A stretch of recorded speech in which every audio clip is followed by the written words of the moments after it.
All right, y'all, we are back with another video. I definitely had to bring y'all this from The View, Whoopi Goldberg and her minions. So now, here they go. They got to try to point out something that they feel like Donald Trump said wrong at his joint address to Congress speech.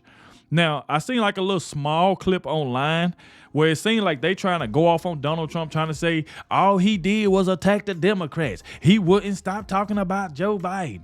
So they trying to take up for the Democrats, even though they Democrats. But you got these people that was sitting out there, would never stand up. They wouldn't clap for anything. They kept mean mugging Donald Trump. You got Al Green standing up, weaving his cane at Donald Trump, being very, very disrespectful. And while Donald Trump is talking, you got Democrats over there holding up their signs, calling Donald Trump a liar, saying stuff about Elon Musk. So they get to do that the entire night. And then when Donald Trump say something to them, and the only thing Donald Trump was saying is like, I can't get these people to be on my side. No matter what I do, no matter what I say, these Democrats would not side with me for nothing in the world. And these people got the audacity to come on this show and say that Donald Trump disrespected them. These people wouldn't even stand up for the little 13-year-old DJ, the cancer survivor. Said the doctor said he had 5 months to live, but that was 6 years ago. And he's still here. They wouldn't clap for anything. I mean, this right here is just crazy. So like I said, I know it'd be hard. A lot of people don't like to watch The View, but I will make it worth your while. Please stay to the end because it definitely helps get the video out there so more people can see my reaction, and it definitely helps the channel grow. So please let me know in the comment section that you did stay to the end. I would really appreciate it, and you can help me go off on them. So I love that too. So please hit the like button, subscribe to the channel. Let's go ahead and dive straight into it. The divide in D.C. was on full display at last night's joint address to Congress. Republicans cheered on last night's speech while Democrats found different ways to voice their dissent. Take a look.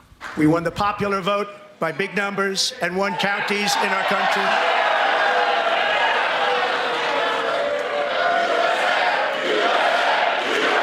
The chair now directs the sergeant-at-arms to restore order. Remove this gentleman from the chamber. We inherited from the last administration an economic catastrophe and an inflation nightmare. Joe Biden especially let the price of eggs get out of control. As the tariffs will go on agricultural product coming into America, and our farmers starting on April 2nd, it may be a little bit of an adjustment period. There'll be a little disturbance, but we're okay with that. It won't be much, and we quickly achieved the lowest numbers of illegal border crossers ever recorded. It turned out that all we really needed was a new president. There you go. Oh, God. Okay. That's a lot to unpack. So if you watched, what were your takeaways? Just that last part about they inherited the worst economy. When Biden was in, we had the envy of the world. We had the world admired our economy. But man, look, bro. You know good well we had the worst economy under Joe Biden. See, they can't even be real with themselves.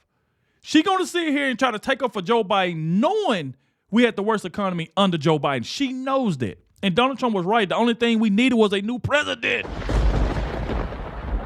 She know that. Here they go lying. Here come this dumb crowd. There's some AI crowd. They got clapping every time they say something stupid. What is it? The lying. That was the biggest lie, I think, that he told. That ain't no lie. The whole thing was filled with lies. I watched the whole thing. It was lie, like a bad stand-up comic he was doing. You just want to call it a lie because you got to say that. You on The View, Joy Behar. You want to call him a lie when you used to love him before he started running. Donald Trump didn't tell a lie. The economy was worse under Joe Biden. That's why he brung it up. He was talking about that all through the campaign. Look how disrespectful the Democrats was being towards him. Then now he say something back to them. Or he throw it in their face. Y'all the reason why this stuff is the prices of eggs is up. Y'all the reason why the illegal alien came across the border. How he lying about it? He's not lying about that. You know he ain't lying. You just want to say that because you don't want to agree with him. Set, you know, and lie after lie. But the worst one was that because he inherited the lowest unemployment since Nixon. Man. He inherited a roaring stock market, which we saw took a tumble the other day, an inflation rate that Biden brought down from over 9% to 2.7%. And we were the economy envy of the world. Now we're just the enemy of the world. You know, everybody's mad at us. Canada's mad at us, and Panama's Canada's mad at him. Well, Canada's, because I believe the rest of the world understands that Americans are questioning a lot of what's going on. I hope they know that. Yeah, they know that this is not a done deal because they're seeing that federal real people workers are being fired, all kinds of folks. And so they're seeing that how it's affecting. So I will say that from the folks that I've spoken to in the couple of little places where I speak to people, you know, they're saying, you know, what are y'all going to do? So, well, we'll see. But I just wanted to do that. What else? I believe that. I believe in Canadians. Well, I believe in Canadians. I do too. It was longer than Adrian Brody's Best Actor speech. This ran 100 minutes long, and I watched every minute. Here's what I will say: Donald Trump was not. a miniseries. It was very long. Donald Trump is not trying to bring in new voters because he doesn't need to. So this was a lot of red meat for his supporters. Though I thought I've got to give him credit, he knows how to make compelling TV. Knowing that most people like me weren't going to watch all 100 minutes, but they were going to watch things that would live on social media. There was a powerful moment. He acknowledged Mark Fogel, this American who had been held hostage in Russia that he got home. This young boy, 13 years old, battling cancer. He made an honorary member of the Secret Service. DJ Daniel. It was a sweet moment. Isn't he defunding cancer research? Two mothers who lost their daughters. And then at the end, he did acknowledge that we captured an ISIS terrorist. These are all things that true Republicans are huge wins that they're excited about. But what stood out to me was the comment around tariffs, because the markets were in free fall yesterday, and he did acknowledge there's going to be a disturbance, and there was not a lot around the cost of living. Why did he do that, do you think? I think he's saying, bear with me. I have done all these things that you wanted. Bear with me or don't blame me. He thinks that tariffs work. I don't agree with him. He is convinced. Joy Behar is so freaking rude, bro. It's like this woman she just got to say something. Like when Donald Trump do something right, now every now and then, Alyssa will acknowledge it, but she'll also throw some bull crap along with it. She about the only one that will at least acknowledge the things that she know, because we know that the stuff that Donald Trump doing is right. We already know that. We know the things that he's doing is right. He's doing everything he said he was going to do. But the more Alyssa tells some of the truth about, you know, say what President Trump was saying, Joy Behar got to keep cutting her off every single time. She got to just keep cutting her off to try to throw some little slick remark in there. These people are crazy, man. That it's going to bring more American jobs here. Well, listen, what you were saying about he wasn't vying for other voters. What's always bothered me about when Donald Trump speaks is he speaks for people who voted for him. And one thing of the old politicians of days gone by was they always reminded people. Okay, so what's wrong with him speaking for people that voted for him? If y'all didn't vote for him, why did he care about what y'all say?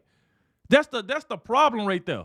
So of course that's what he's doing. He's speaking to the people that voted for him. So if the people that didn't vote for him, they don't like him, they don't care about him, so why would he be worried about him then? They don't even like him. So like, and then y'all keep on saying that y'all just be saying a lot of crazy stuff on this show. Why was his approval rating so high after that joint Congress speech? When he did that speech, why was his approval rating high?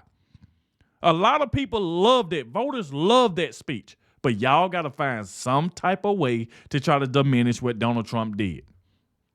I mean, y'all are sick, man. I'm a president for everyone, whether you voted for me or not. He did not mess around with insulting Democrats the entire time, like mocking them. He also brought up President Biden a lot more than Okay, so you saying that he was mocking Democrats. Look what the Democrats was doing to him the entire night, ma'am. Look what the Democrats were doing to Donald Trump the entire night. From start to finish, they were holding up signs, calling him a liar, people walking out. Look how Hakeem Jeffrey and Nancy Pelosi was staring at him. They kept holding up signs, calling him a liar all night. Then when he say something back to them, now, he was just attacking the Democrats. He was attacking the Democrats. Look what Al Green did.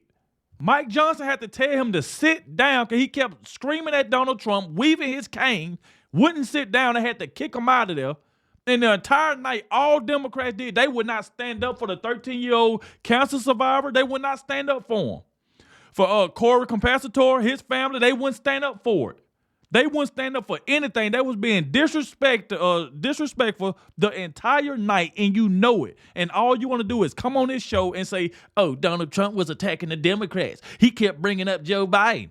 Yeah, because he letting everybody know that the problem that was going on is Joe Biden's fault. He haven't been in office that long, and he already got a lot of stuff did.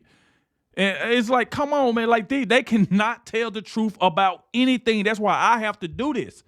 Like, a lot of people be like, Adogg, why you always reacting to him? I want to, because I want to debunk the lies that they're saying. That's why I want to. I'm not going to let them just keep lying on President Trump's name and just let it flow. No, I'm going to react to what they're saying, and I'm going to correct them on it. That's exactly what I'm going to do. That's just reality of it. Then she's up here lying, just makes it seem like Donald Trump was attacking them when they was attacking him. Would have expected, like, you won, move on, like, let's go. But I did want to mention Okay, those if you're moments. gonna say that Donald Trump won, he need to move on. Why y'all can't move on? Why y'all sitting up on this show talking about him every day?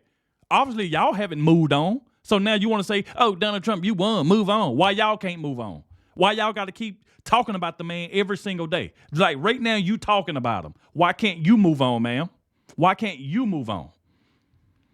Moments, although produced in those speeches, I was moved by the featured stories of the families. I think that I know everyone does them. I know there's always a lot of hands behind, but anytime someone, a victim, the families gets recognized, my heart goes out to them. Yeah, but just to do his policies match what he's I'm just saying. speaking to those moments, honestly. That's an important But point. specifically on the mothers who lost children because of undocumented migrants, that is something that resonates so strongly with a lot of Americans. And that you could not watch that moment, like in Riley's family, and not feel for her. But the most insidious part of the entire night for me is the class war he is gauging right now. So he is bait and switching the working class. Okay, so you said that was the most insidious part? So why didn't you bring up, why didn't the Democrats stand up for the ladies that lost their husband? Why you ain't talking about the Democrats not standing up for the 13-year-old boy? Why you ain't talking about that? See, they'll try to look over that. They ain't gonna talk about that, but if Republicans would have did that and Joe Biden was up there and Republicans wouldn't have stand up for the 13-year-old boy that was a cancer survivor, oh, they'll be talking about the Republicans. Oh my God. It'll be everywhere right now. But see, she's skipping over that and just want to keep attacking Trump. But yet telling Donald Trump he need to move on, but yet they still talking about him though. But they can't move on. Constantly. And a lot of people who didn't vote for him have always seen that. But what bothers me is he's willing to say, he talked about the tariffs, he talked about a period of discomfort, but you know who he didn't tell it might be uncomfortable for? Elon Musk or the other 814 billionaires that live in this country who don't pay their taxes. All I'm wanting... How you know who don't pay their taxes? How do you know who don't pay their taxes? What billionaire you know don't pay their taxes? See, this is the lies and stuff that they just spew out. They act like they know everything because they be listening to these left-wing media idiots that just say everything. How you know who pay their taxes and who don't pay their taxes? They just spew out anything, and this dumb crowd would just clap for anything. The only thing I want to hear is compromise. Nobody give a damn about what you want to hear. You talking about what you want to hear. Who cares about what you want to hear? You think Donald Trump up there talking and say, I want to make sure I do what The View wants me to do. He don't care what y'all say. Y'all don't like him. Y'all gonna keep twisting every word he say and fit your own dumb narrative in it. What are you talking about what you want him to say? Take what rate you have in mind and even put it in half. Just tell Elon Musk and everyone else that's here and ready to gut major federal agencies that probably have some fat, that's fine. Why won't it hurt them for just a minute? You know why they flock to this country? Because it benefits them financially. That's why they're all here. So all I wanted to hear was if the working class who is suffering the most is going to get hit with more, why don't we just let Elon Musk do one great thing for this nation and let him and his buddies pay just slightly closer to a fair amount of taxes? That's all I want to hear. Go ahead. You know, I know how much this president loves his ratings, so I did not turn the TV on. I turned the TV off. What I did was I watched the State of the People Summit, which... You know the thing about Senator Hostin, she would sit here and just tell a bald-faced lie. I guarantee you every last one of them at that table watched their entire speech because they got to watch it to be able to talk about what happened. So she gonna sit up here and get up here and lie. Oh, I didn't watch it. I just turned it off. She did that because she knew that dumb crowd was gonna clap. That's why she said that. I guarantee you she watched it because when you got to do segments about things, you got to watch it to be able to talk about it. It's just like sports. Anybody that do ESPN, they got to watch games to be able to talk about it the next day. And they know that they watched it. All of them watched it. But Sunday Hostin want to be the odd one to say, I didn't watch it. I didn't turn it on. I turned the TV off. You a liar. You a freaking liar. which was counter-programming. At last count, when I tuned off at about 11:30 p.m., there were about 200,000 viewers. It was a 24-hour program. It included hours dedicated to the actual issues that our country is facing. For example, there was an economic hour, there was a legal hour, there was a faith-based hour. Minority leader Hakeem Jeffries showed up for that. Jasmine Crockett was there, other civil rights leaders. So unlike Trump's campaign speech, which is, I think, what we really saw, this was actually informative programming. And so that's what I watched, but I can speak in the next segment as to some of the clips that I saw. Right. And there you have it. Boy, I tell you the truth, bro, they are freaking pathetic, bro. They are pathetic. But there you go right there, man. Y'all let me know what y'all think about this in the comment section. These women, they just full of hate, full of lies. Sonny Hostin acting like she literally just said I didn't watch it, but yet she got some clips that she want to show. It's like these people just be sitting up here just saying anything. But like I said, thank you all for watching, and I'll catch y'all in the next one.